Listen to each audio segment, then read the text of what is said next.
Vous quittez le quartier Miraflores le matin, vous embarquez dans le Metropolitano, vous débarquez à la station Girón de la Unión, et là, vous vous trompez de direction, vous marchez vers le sud-ouest au lieu du nord-est, vous débouchez sur la Plaza San Martín, qui ne figure pas sur les sentiers touristiques, qui n'a, à ma connaissance, rien à visiter, mais cet accident s'est avéré très fortuit parce que, wow, la Plaza San Martín est superbe. Faites comme moi, trompez-vous de direction pendant 2 blocs et allez y jeter un coup d'œil.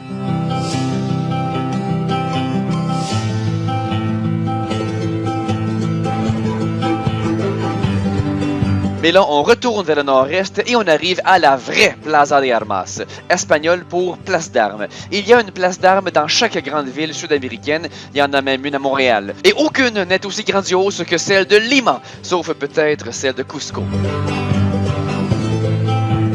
En parlant de Cusco, j'ai trouvé une rue Cusco à l'entrée du quartier historique. La Plaza de Armas de Lima s'appelle officiellement Plaza Mayor, mais elle demeure communément appelée Plaza de Armas quand même. Je suis arrivé au moment du changement de la garde. Gros spectacle, musique, full en extase, essayez de trouver l'horaire du changement de garde et soyez-y.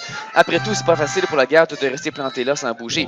Ils ont bien droit d'être changés de temps à autre. Bravo pour avoir le courage de faire ça en public. Tout ça se passe devant le Palacio del Gobierno del Perú. C'est l'édifice du gouvernement péruvien, leur parlement. Possible de le visiter, mais juste les fins de semaine. Malchance pour moi, ça tombait pas sur les bons jours. Je suis sûr qu'il devait y avoir quelques belles pièces coloniales bien décorées, mais j'en ai vu en masse de ça ailleurs dans mon voyage. Quelques rues qui mènent à la plaza sont exclusivement piétonnières et les autres sont très étroites, ce qui est toujours apprécié du touriste. Endroit parfait aussi pour les marchands de rue et amuseurs, sans oublier les innombrables shoe shine, un vrai quartier historique. L'architecture est très coloniale, espagnole, surtout avec ses balcons qui surplombent les rues. Il y en a partout.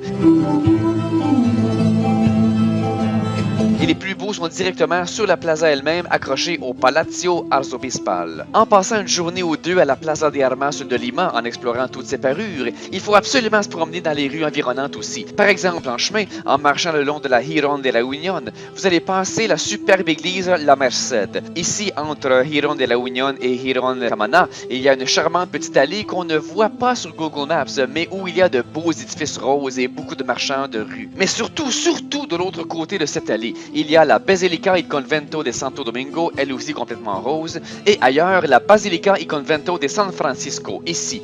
Derrière la plaza, juste devant l'autoroute Panamérica, il y a le Parc de la Muralla. Ces lieux mériteront leurs propres épisodes, n'ayez pas peur. D'autres sont dignes de mention, mais pas assez pour en faire un épisode complet. Comme le Musée du chocolat. Délicieux, mais pas vraiment un musée, c'était juste une grosse boutique. Un beau truc pour attirer les touristes, ça, se déguiser en musée. Il y avait aussi la Casa de la Literatura Peruana, la maison de la littérature péruvienne. Malheureusement, mon niveau de culture internationale ne s'étendait pas suffisamment pour que ces éloges aux auteurs péruviens puissent me rejoindre. Mais il y avait un beau vitrail et j'ai laissé un dessin disant que Cusco était passé ici. Puis j'ai réalisé mon erreur grammaticale honteuse et j'ai corrigé.